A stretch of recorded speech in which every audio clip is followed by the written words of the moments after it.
Bonjour et bienvenue dans la Minute Success. Aujourd'hui, nous allons parler d'une phase essentielle dans les affaires, la prospection. La prospection est la première étape par laquelle nous rentrons dans un processus de vente. Elle nous permet de prendre contact avec nos clients potentiels que l'on appelle prospects.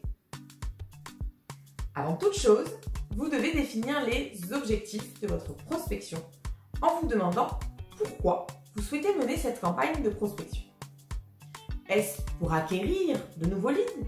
Est-ce pour qualifier une base de données? Fixer un objectif clair et précis vous permettra de construire une prospection qui se révélera efficace. Nous pouvons scinder la prospection en 3 grandes étapes.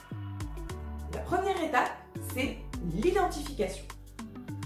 L'identification vous permet de prospecter intelligemment en ciblant vos prospects. Cela revient à vous demander qui sont vos prospects et où ils se trouvent. La deuxième étape, c'est la qualification. Une fois que vous avez identifié vos prospects, il faut les qualifier, c'est-à-dire obtenir le maximum d'informations sur vos interlocuteurs avant de les contacter. Ainsi, il convient de se demander qui est votre interlocuteur privilégié au sein de l'entreprise que vous souhaitez contacter. Mais aussi comment il s'appelle, quelle est sa position hiérarchique, quelle est sa fonction, quelles sont ses activités dans l'entreprise, etc. Enfin, la troisième étape de la prospection, c'est le contact.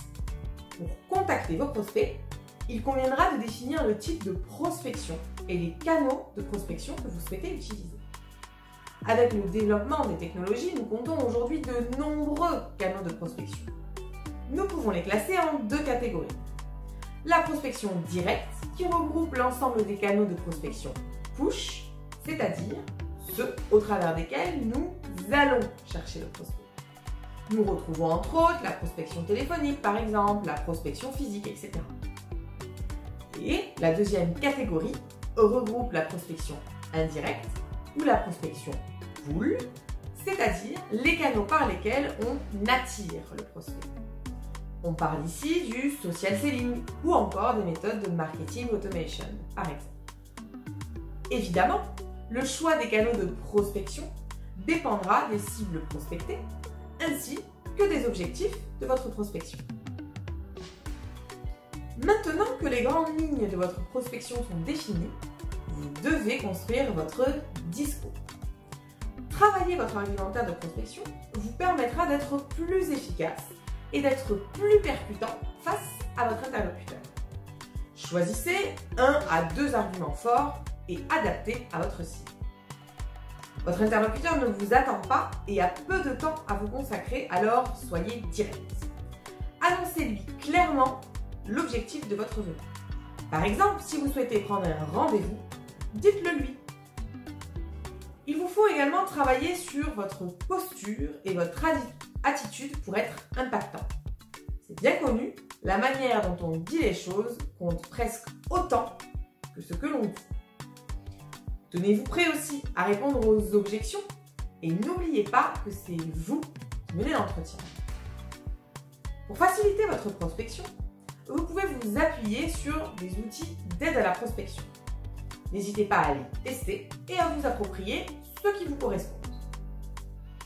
Pour gagner en efficacité, pensez également aux outils d'aide à l'organisation, comme les tableaux de relance ou même votre CRM par exemple. Rappelez-vous que la prospection est avant tout une affaire de persévérance et de récurrence. Comme le dit l'adage, Rome ne s'est pas construite en un jour, alors laissez le temps à votre prospection de porter ses fruits. Merci pour votre attention à la Minute Success du jour. Vous pouvez vous abonner à notre chaîne YouTube en cliquant en bas à gauche, rester informé de nos actualités en activant la cloche et cliquez sur le pouce bleu si la capsule vous a plu. À très bientôt dans la Minute Success.